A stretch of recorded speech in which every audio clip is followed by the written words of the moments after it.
Abdurrahman 8वें इमाम के सहाबी, 8वें इमाम के शागिर्द हैं। इमाम से जब भी कोई पूछने आता है कि किससे मसला पूछे, यूनुस बिन अब्दुर्रहमान से पूछो। एक दिन देखिए इंसान का मेयार क्या होना चाहिए, उससे कौन राजी हो। विलायत किसे कहते हैं, विलायत का माना क्या है, विलायत की हकीकत क्या है, विलायत का तकादा क्या है।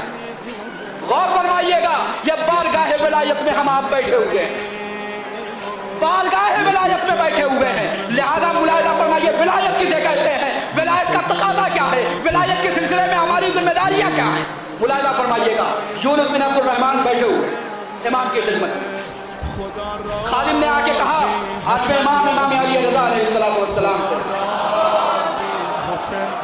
कहता है कि मौला मौला हमारे कुछ बगदाद के रहने वाले आपसे मिलने के लिए आए। खुरासान में कहा कुछ बगदाद के रहने वाले आपसे मिलने के लिए आए। इमाम ने वही पर्दा पड़ा हुआ था, कहा ए यूनुस पर्दे के पीछे चले जाओ, ए यूनुस पर्दे के पीछे चले जाओ, कुछ बोलना नहीं, कुछ भी हो जाए कुछ ना बोलना, बोलना नहीं।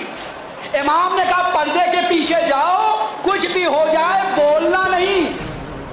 इमाम का सहाबी था, इताअत गुजार सहाबी था। इमाम ने कहा कुछ ना बोलना तो कुछ ना बोला। आए वो बगदादी, बैठे हुए हैं, बगदाद के रहने वाले शिया हैं, बैठे हुए हैं। बात चली, इधर उधर की होती रही। आखिर में एक मर्तबा जनाब यूनुस बिन अब्दुर्रहमान की बात छिड़ गई। इन लोगों ने यूनुस बिन अब्दुर्रहमान की बुराइयां करना शुरू की, यूनुस बिन अब्दुर्रहमान पर तोहमतें लगानी शुरू कर दी, उनके ऊपर इल्जामात रखने शुरू कर दिए। जनाब यूनुस बिन अब्दुर्रहमान पर्दे के पीछे गिरिया कर रहे हैं, लेकिन चूंकि हुक्म इमाम है, बोलना नहीं है, लिहाजा बोले नहीं। इमाम ने उनसे कहा, उन तमाम चाहने वालों से कहा, उन तमाम चाहने वालों से कहा, सुनो जो भी बातें तुम कह रहे हो याद रखना क़यामत के दिन इसका हिसाब देना होगा, क़यामत के दिन इसका हिसाब देना होगा। वो लोग चले गए। इमाम ने कहा यूनुस बाहर आओ। यूनुस बाहर आए। यूनुस गिरिया कर रहे हैं, सर झुकाए हुए हैं, कसम खा रहे हैं, मौला मैं ऐसा नहीं हूँ, इन लोगों ने झूठ